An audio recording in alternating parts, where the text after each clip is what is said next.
Welcome to Financial Poise Presents, a production of Financial Poise webinars, in which we take a deep dive into a specific topic by interviewing a single trusted advisor or expert on that topic. My name is Carrie Miller, and I'm the managing editor of Financial Poise. With us today is Jules Martin Haas.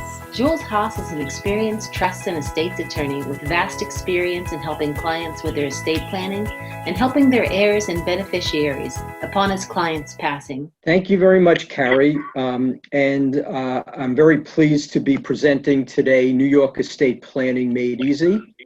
I want to initially thank Financial Poise for the time and effort and expertise that all of the folks involved exhibited to put this presentation together. As you said, Carrie, I'm a New York attorney. The information that I'm going to be presenting today will basically be related to New York law, so to speak. It may be applicable generally to other states, other locations outside of New York. If you're outside of the New York jurisdiction, you should consult with your professional advisor in that location with respect to any of the issues that we're going to discuss today. So let's get started. So we're going to have some initial considerations, and you'll see on your screen that we have slide number 1.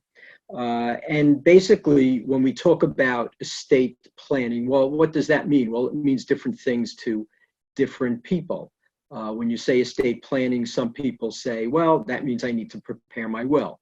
Other people say, well, it means that I need to worry about estate taxes, and estate planning is really only for rich people. Other people start thinking about powers of attorney, healthcare proxies, those types of documents. But the fact of the matter is estate planning really encompasses all of those things and much more. Your estate plan, very simply by definition, is really organizing your assets to be distributed at the time of death. And in order to do that, the first consideration is, what are your assets? And if you take a look at slide number 1, you'll see that there's a list of different assets, all of which probably are very familiar to you. But assets really are divided into 2 main categories. And those categories are personal property and real estate. And while it sort of seems to be all lumped together, it's important to think about them, at least in their categories for purposes of your plan. So let's take a look, personal property. And we have very familiar items there: bank accounts, brokerage accounts, bonds, stocks, automobiles, jewelry, those types of things. And those are all things that everyone's pretty familiar with. But you'll see we also have listed in there shares in a cooperative apartment. And again, this is sort of a New York type of asset, although there are cooperative apartments throughout the United States. But it's listed there because of the fact that in New York, when you have a cooperative apartment, even though you live there and you own it and it feels like your home, like your house, in reality, what you own are shares of stock in a corporation, the cooperative corporation. And under New York law, this is personal property. It's not real estate.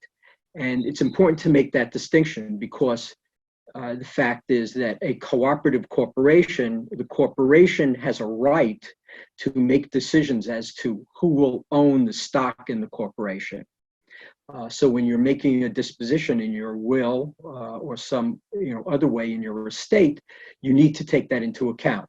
So here's an example. You write a will and you say, give my cooperative apartment located at so-and-so. And when you do that, you may think that you're giving the cooperative apartment to that person, but in fact, the co-op corporation has to approve that person if that person is going to live in that cooperative apartment.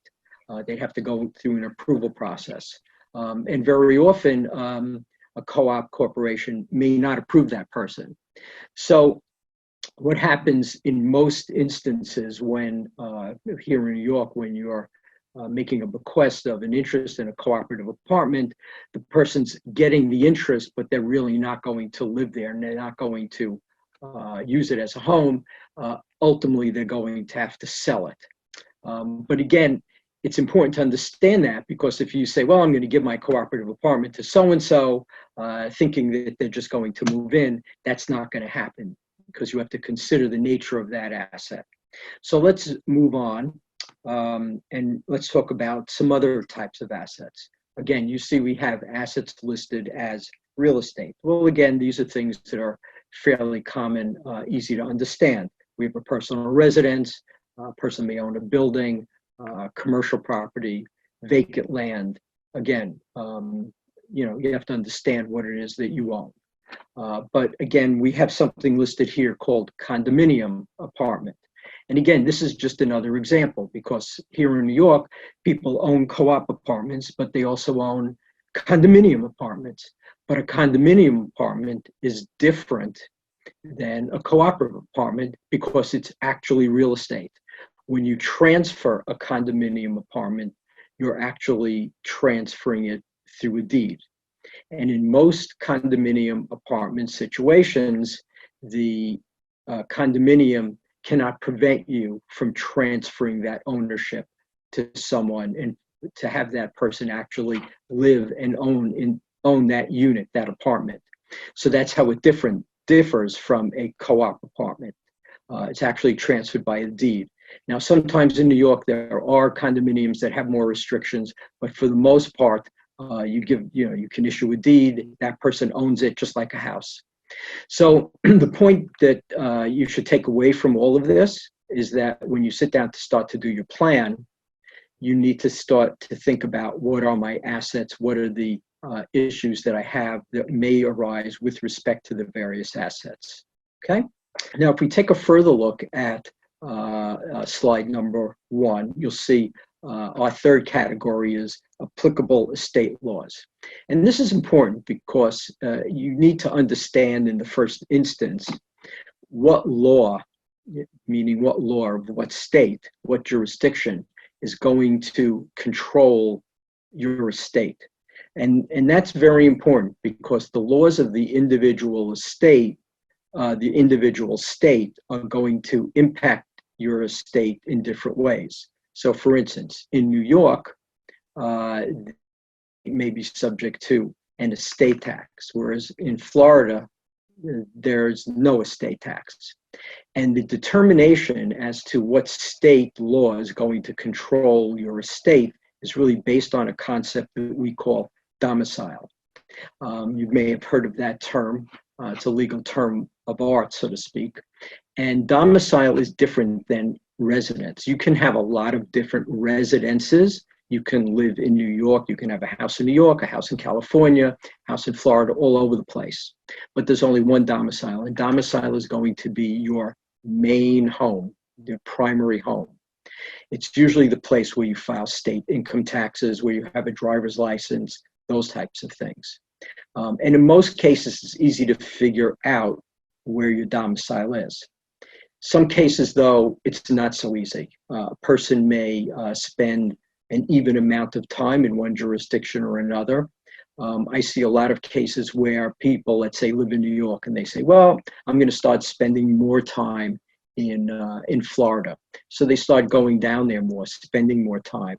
And then they may do that just for a year or two, and then they pass away. So the question arises as to, well, where's their domicile? Were they still in New York? Were they in Florida? And the court will look at these various factors. The court will also look at the intent of the person as to where they were going to live. And the place of domicile is important because it will affect estate taxes, like I said. It may also affect other laws, such as rights of election for surviving spouse. It may affect intestate distribution. So again, domicile is very important. When a client comes to me, one of the first things I ask is, where's your home? Where's your legal home? Most cases, it's not a problem, but When it is, if I feel a client is domiciled somewhere else, I will tell them to have their will or their estate plan done in the location or the state where they are domiciled. Okay, thanks for that, Jules. That was really informative. I'm curious, can you answer a question for me? Do I have to know the value of my assets before I, put together a will? Okay. It's a very good question, Carrie. And I'm going to give you a typical lawyer answer, which is yes and no. Obviously, when you sit down to do your estate plan, you should know the value of your assets just so you can effectively create your plan. Certainly, when you're making bequests and other provisions in your will and trying to benefit various individuals, you want to know what your assets are so you can sort of divvy up what you have in a way that you want. So for instance, if you're making specific bequests and you're saying I give $10,000 to person A and $20,000 to person B, etc., you want to be certain that you have sufficient assets in order to do that. Certainly you're making those decisions today, and your will might not be effective because you may not pass away for many, many years and your assets change.